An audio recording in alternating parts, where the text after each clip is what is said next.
네, 안녕하세요. 저는 네이버에서 스마트 스튜디오라는 조직을 리드하고 있고요. 네이버에서 개발자들의 기술 성장을 책임지는 기술성장위원회에서 프론트엔드 분과를 맡고 있는 우상훈이라고 합니다. 고전적인 프론트엔드 개발자의 정의는 웹브라우저에서 돌아가는 여러 가지 유저 인터페이스를 만들면서 서비스에 기여하는 개발 직군을 이야기했었는데, 최근에는 Node.js라는 언어가 나왔기 때문에 UI뿐만 아니라 전체 서비스의 개발에 기여하는 경우가 많아졌어요. 그래서 지금의 환경대로 정의를 하자면 기본적으로 웹 기술을 사용하는 경우가 많지만 다양한 서비스의 백엔드부터 프론트엔드까지를 담당하는 개발 직군, 이렇게 설명할 수 있을 것 같고요. 특히 요즘 스타트업 같은 곳에서는 제품을 빨리 만들어야 되는 경우가 많기 때문에 Most Valuable Product라고 하잖아요, MVP. 그 MVP를 만들려면 백엔드부터 서비스 UI, 프론트엔드까지 개발할 수 있는 풀스택 개발자들을 좀 많이 선호하는 편이기도 해서 프론트엔드 개발자들이 제품이라든지 아니면 여러 가지 서비스에 기여할 수 있는 기회가 앞으로도 계속 늘어나지 않을까라고 생각하고 있습니다. 고전적 정의를 잠깐 말씀드렸었는데, 고전적인 정의에서는 웹브라우저에서 동작하는 UI, 인터랙션 이런 걸 주로 개발했다면, 이제는 키오스크라든지 포스기, 광고판 이런 것들에서 실제로 자바스크립트를 사용한 프로그램 혹은 스크린 디자인을 많이 씁니다. 이제는 산업 영역이 굳이 브라우저가 아니라 여러분들이 만나실 수 있는 인터랙티브한 UI 혹은 스크린, 서비스, 프론트엔드 개발자들이 일하고 있을 확률이 높다, 이렇게 보시면 될 것 같습니다. 결국 풀스택 개발자들이 백엔드에서 데이터베이스 비즈니스 로직을 만들어서 API를 만들어서 그것을 이제 프론트엔드 쪽 API를 쓰고, 이런 일련의 과정이 서비스의 개발이기 때문에 풀스택 개발자들이 서비스를 개발했을 때 좀 더 효율적이고 좀 더 빨리 개발할 수 있는 건 사실이거든요. 백엔드 개발자와 프론트엔드 개발자 간의 의사소통이라든지 설명해야 되는 시간이라든지 이런 것들을 좀 절약할 수 있기 때문에, 그래서 짧고 빠르게 검증할 수 있는 제품을 만들어 보고 싶다라고 하면 자바스크립트와 특히 Node.js를 사용해서 풀스택 개발을 시도해 보시는 것도 굉장히 좋은 챌린지가 아닐까라고 생각하고 있습니다. 아까 말씀드렸던 것처럼 사용자들이 인터랙션이라든지 화면단을 개발하는 경우가 꽤 있기 때문에 그게 이제 장점이 되는 것 같아요. 그러니까 내가 만든 화면을 사용자들이 쓰고 그 화면에서 사용자들이 하고 싶었던 일 아니면 하고 싶었던 문제를 되게 잘 해결하면 되게 다들 좋아하시고 그 반응이 좀 즉각적이거든요. 앱스토어에 리뷰로 올라온다던가 아니면 블로그나 이런 데 글을 올리신다던가, 그래서 이제 제품을 딱 출시했을 때 일단 잘 동작하면 되게 기분이 좋고, 그 제품을 썼는데 다른 제품보다 좋더라, 아니면 이전 버전보다 되게 나아졌다, 아니면 잘 쓰고 있다, 이런 글들을 간간히 올려주시면 정말 찌릿찌릿하죠. 제품 만드는 사람들의 공통적인 특징인 것 같지만 아무래도 이제 프론트엔드가 UI를 다루는 확률, 비율이 조금 높기 때문에 그렇게 사용자들이랑 바로 만날 수 있다는 점이 되게 큰 메리트이지 않을까, 이렇게 말씀드릴 수 있을 것 같습니다.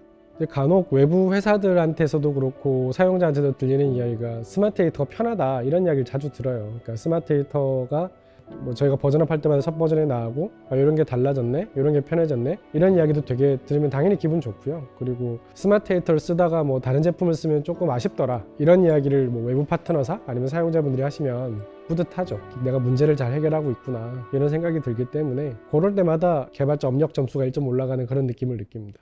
언론에 개발자 연봉 5천, 6천 이런 말도 워낙 많이 나오고 개발자가 부족하다, 또 우리 다른 한편으로는 메타버스라든지 이렇게 좀 NFT 같이 새로운 기술들 용어가 되게 많이 나오는 시대가 되다 보니까 개발자를 직업으로 준비하시는 분들이 되게 많아졌어요. 제가 실제로도 많이 그런 분들을 보고. 그런데 결국 개발자라는 거는 사용자의 문제를 해결을 해야 되는데 그 문제를 기술력으로 해결하는 사람들이거든요. 게다가 그 기술이란 것들이 또 워낙 빨리 바뀌는 것도 사실이기 때문에 개발을 어떤 직업으로 접근하시기보다는 내가 정말 사용자들의 문제를 기술을 해결하는 데 관심이 있기 때문에 기술 변화를 꾸준히 공부할 어떤 흥미, 재미가 있고, 또 그런 것들에 희열을 느끼시는 분들이 개발을 준비하시면 좀 더 좋지 않을까? 그리고 개발자로 준비하실 때도 그런 부분인 거죠. 컴퓨터 공학을 공부한다, 이런 건 기본적인 소양인 것 같고, 그것과 더불어 이제 나는 어떤 제품을 만드는 개발자가 될 거야? 아니면 어떤 커리어 패스를 거치는 개발자가 될 거야? 이런 구체적인 고민이 있으신 분들이면 좀 눈에 띄고 이제 같이 일하고 싶다는 생각이 드는 경우가 많습니다. 면접 보다 보면 너무 자연스러운 것 같긴 하지만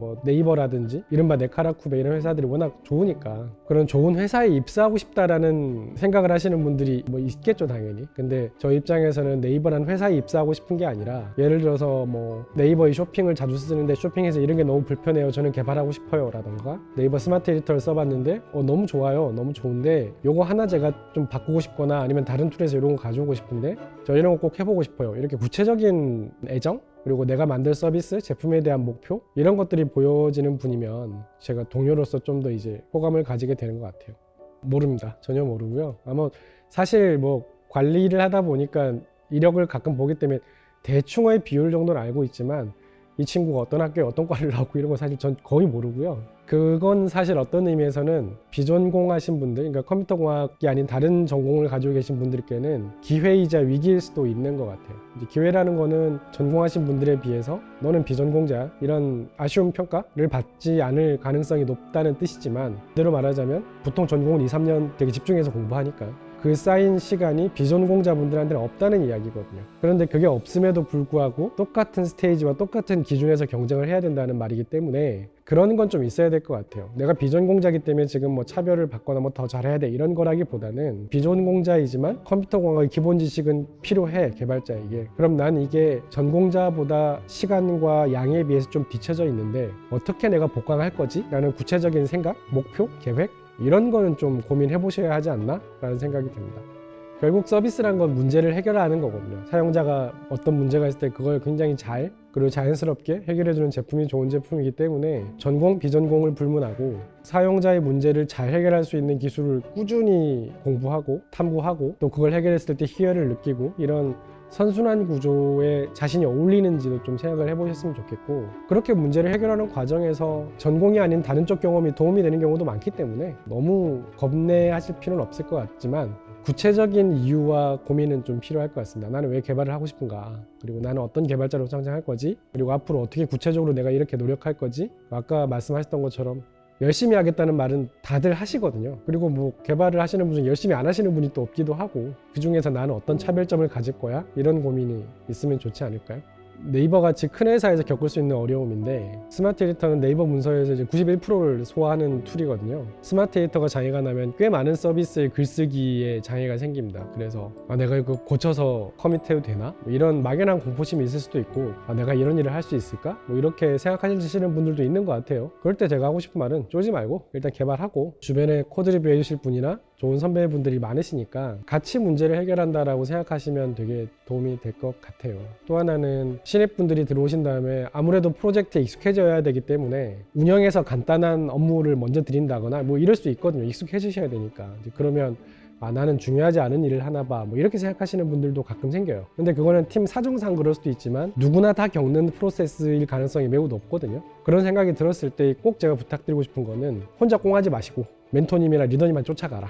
그래서 그런 거 물어보는 후배들 절대 안 싫어한다. 오히려 더 좋아하거든요. 저는 뭔가 좀 아쉽고 어떻게 성장해야 되고 그런 점이 있으면 동료들과 이야기했으면 좋겠다 라는 게 제가 드리고 싶은 조언인 것 같아요. 자기주도성인 것 같아요. 자기주도라는 게 되게 좀 폭이 넓은 말이긴 하지만 주변에서 부탁하는 일이 아니라 자기 스스로 자기가 만들고 있는 제품, 서비스를 보면서 필요한 일을 찾아서 건의하고 또 그런 걸 일로 만들어서 재밌게 하고 자기 발전적인 면이 좀 많으신 것 같고요. 치열함도 있으신 것 같아요. 그 일을 해결하기 위해서 정말 뭐 샤워할 때도 막 일만 생각하시다가 갑자기 막 아이디어 떠오른다고 하시는 분들 가끔 있잖아요. 뭐 개발자뿐만 아니고 여러 분야에서 그 정도의 치열함 그리고 집착 그런 게 있는 개발자분들이 개발 지식만 빼고 이야기하면 좋은 개발자로 성장하시는 것 같고요. 개발이라는 직업 자체가 영화에 나오는 것처럼 혼자 골방에서 코딩만 할 것 같지만 실제로 그렇지 않거든요. 제품을 만들려면 개발자분들끼리도 이야기해야 되고 디자이너분들이랑도 많이 이야기해야 되고 마케팅 하시는 분들, 운영하시는 분들, 도와주시는 분들이 너무 많거든요. 이제 그런 분들과 의사소통을 잘 하기 위해서는 커뮤니케이션 스킬 같은 거, 글쓰기 같은 문서화나 아니면 뭐 의사 표현을 어떻게 할 거야 이런 것도 좋은 개발자가 되기 위한 도움이 되는 스킬인 것 같아요. 사람에 대한 이해가 되게 중요한 것 같아요. 감수성이라고 하죠. 사람들이 겪고 있는 문제를 이해를 못하면 그걸 풀 수가 없거든요. 어떤 기술을 사용해서 어떻게 풀어야 될지를 좀 이해를 못하고 수동적으로 일을 할 수도 있기 때문에 사용자들이 이런 불만이 있어? 그러면 그렇구나 라고 쉽게 이해할 수 있는 그런 공감 능력이라고 하잖아요.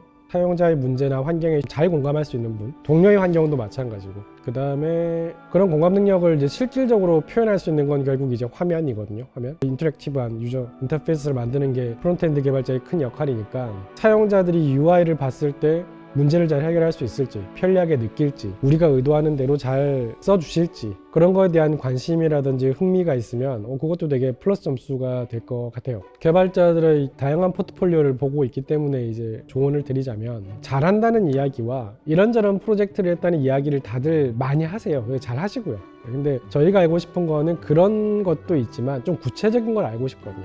이분이 A라는 프로젝트에서 왜 리액트를 썼을까? 왜 리액트와 리덕스를 조합했을까? A라는 프로젝트에서 원래 의도하시던 바를 잘 달성하셨을까? 혹은 뭐 이럴 수 있거든요. 리덕스 써봤는데 너무 복잡해서 실패했어요, 프로젝트가. 그러면 다음 프로젝트에서는 이렇게 하겠다라고 생각했어요. 혹은 뭐 좀 더 공부해 봤어요. 뭐 이런 식으로 좋은 개발자가 되기 위한 반복적인 노력 그리고 근거 같은 게 구체적으로 좀 이력서와 자기소개서에 담겨 있으면 좋겠습니다. 유복한 과정에서 이런 건 너무나 다들 많이 하시는 이야기인데 다들 자기는 그렇게 안 쓰신다고 하더라고요. 근데 많이 쓰세요. 내가 개발자로 성장하기 위해서 혹은 좋은 개발자가 되기 위해서 구체적으로 노력하고 있는 게 내 자기소개서에서 보여? 라는 관점에서 한 번 더 읽어보시면 좀 도움이 많이 될 것 같습니다. 그리고 프로젝트를 묘사하실 때도 아까 제가 말씀드렸던 뭐 이 프로젝트에서 했던 구체적인 노력에 더해서 나는 기여도가 얼마고 구체적으로 어떤 모듈을 개발했어요 뭐 이렇게 좀 프로젝트를 했어요 라고 다들 많이 말씀하시는데 그럼 결국 물어볼 수밖에 없거든요. 뭐 몇 프로 하셨어요? 어떤 모듈 했어요? 그러면 이제 너무 길어지는 거죠. 서로에 대해서 알아가는 시간이 길어지기 때문에 이력서에 좀 그런 게 있으면 좋겠고, 그래서 프로젝트의 기여도가 높고 낮은 게 중요한 건 아니고요. 뭐 높으면 내가 왜 이렇게 기여를 많이 하게 될 수밖에 없었는지, 혹은 낮으면 이런 이유 때문에 나는 이 모듈에만 되게 집중을 했고 친구들이 그걸 원했다, 뭐 이런 식으로 설명해 주시면 되니까 기여도가 높고 낮고 뭐 이런 거를 너무 두려워하실 필요는 없고요. 설명을 잘 해주셨으면 좋겠어요. 그리고 제가 개발자를 준비하거나 이제 주니어 개발자분들한테 드리는 말씀은, 개발자들도 결국 다 색깔이 있기 때문에 본인의 장점은 본인이 다 되게 잘 아세요. 문제 해결에 능숙하다라든지 새로운 지식을 공부하는 데 강점이 있다, 본인이 그런 걸 아실 거기 때문에 이력서 일단 다 완성하신 다음에 그런 걸 간단하게 한번 적어 보시면 좋을 것 같아요. 내 장점은 뭐지? 라고 뭐 한 단어 몇 개만 적어 보신 다음에 이력서에 이 단어들이 잘 나타나 있나? 나를 잘 모르는 사이에 봐도 이런 내 장점이 이력서나 자기소개에서 보이나? 뭐 이런 식으로 좀 보셔도 좋지 않을까? 라고 생각합니다. 제가 반복해서 이야기하는 거긴 하지만 개발자는 문제를 서비스라든지 도구를 통해서 해결을 하는 사람들이거든요. 근데 이제 그 문제를 해결한 기술이 앞으로 계속 나올 거고 끊임없이 쏟아지고 있거든요. 개발자라는 직업은 당연히 앞으로도 계속 유지가 될 거고, 그런 환경에서 좋은 개발자 혹은 뭐 네이버라든지 네카라쿠베 등에서 탐내는 개발자가 되고 싶다면 끊임없이 학습하고 또 그 학습의 속도가 높아질 수 있는 사람들, 흔히 영어로 이제 러닝커브라고 이야기하잖아요. 그러니까 러닝커브가 높은 개발자가 되도록 노력을 하시면 이 대한민국에서 필요한 좋은 개발자로 자리매김을 하실 수 있을 것 같고요. 또 그렇게 새로운 기술들이 나온다는 거는 지금까지 없던 새로운 시장이 열린다는 의미도 되기 때문에 개발자란 직업의 미래는 되게 매력적이고 좋은 직업이 아닐까라고 생각하고 있습니다. 최근에 이제 개발자라는 직종이 떠오르다 보니까 빛과 그림자가 있기도 하지만 개발자가 되기 위한 코스도 되게 많아졌고, 개발자가 되기 위해서 들어야 되는 어떤 수업들을 강의하는 서비스도 되게 많아진 것 같아요. 국내외에서 제로베이스에서 하시는 좋은 코스나 강의도 있으니까 어떤 강의 혹은 어떤 부트캠프가 나한테 맞는지는 좀 고민을 많이 해보셔야 될 것 같아요. 물론 여러 부트캠프를 거쳐간 분들이 네이버를 포함해서 뭐 네카라쿠베 좋은 회사에 많이 갔어요 라는 것도 대단히 중요하지만 그 코스가 나한테 맞는지가 되게 중요하거든요. 그래야지 그 코스를 졸업했을 때 좋은 개발자가 되기 위한 스타트 라인에 설 수 있다는 이야기이기 때문에 검색하면 또 많이 나오니까 정보가, 코스에 대한 정보도 많이 물어보시고 또 그 코스를 졸업했던 분들 중한테 그냥 메일 좀 한번 보내보시고요. 다 답장 주세요 또. 왜냐면 그분들도 답답하셨을 거기 때문에 답장 주실 거고, 정 안 되면 저라면 그 캠퍼스 가서 여쭤볼 것 같아요. 그 설계하신 분들, 운영하시는 분한테 여쭤보면서 나 이런 사람인데 이 코스에서 제가 좋은 개발자로 성장할 수 있을까요? 라고 물어보시는 것도 되게 좋을 것 같고요. 그리고 이제 그런 캠프뿐만 아니고 제로베이스에서 강의도 많다고 제가 말씀드렸던 것처럼 컴퓨터공학의 기초적인 지식 혹은 뭐 인공지능과 요즘 떠오르는 지식 같은 것들은 이제 강의로도 많이 들으실 수 있으니까 그런 것들을 좀 차곡차곡 쌓아 나가시는 꾸준함이 있으면 좀 막연하실 수도 있겠으나 구체적인 길이 보이시지 않을까? 라고 말씀드리고 싶습니다. 제로베이스에서 이제 프론트엔드를 공부하시는 학생분들한테 도서를 이제 지원해 주시기로 했다고 그래가지고 제가 완전히 좋다고 고맙다고 제가 말씀을 드렸거든요. 자바스크립트는 학교에서 많이 배우는 언어는 아니거든요. 파이썬은 인공지능 때문에 요즘 많이 배우고 있는 걸로 알고 있고, 자바나 C는 뭐 되게 기본적인 컴퓨터공학의 언어로 쓰이고 있기 때문에 배울 기회가 많은데, 자바스크립트는 또 그런 언어 정도의 배울 수 있는 기회는 없기 때문에 혼자 이제 공부해야 되는 분들한테 레퍼런스라든지 아니면 뭐 많이 쓰이는 바이블 같은 도서 같은 거를 가지고 계시면 되게 든든하실 거고, 또 그런 거에 이제 제로베이스가 도움을 주신다고 하니까 되게 좋은 기회 같고요. 또 그런 책 많이 보시면서 좀 많이 성장하셔서 빨리 제 동료로 만날 수 있었으면 좋겠습니다. 제로베이스에서 저뿐만 아니고 여러 회사들 또 여러 이제 훌륭하신 분들과 함께 이런 도서 지원 같은 이제 장학금 시스템을 고민하고 있다고 들었기 때문에 제로베이스가 프론트엔드 개발자를 육성하시는데 너무 관심이 많으신 것도 되게 고맙고, 또 그런 제로베이스의 여러 가지 커리큘럼 그리고 또 코스들을 통해서 좋은 프론트엔드 개발자로 성장하셔서 나중에 꼭 한번 배웠으면 좋겠습니다.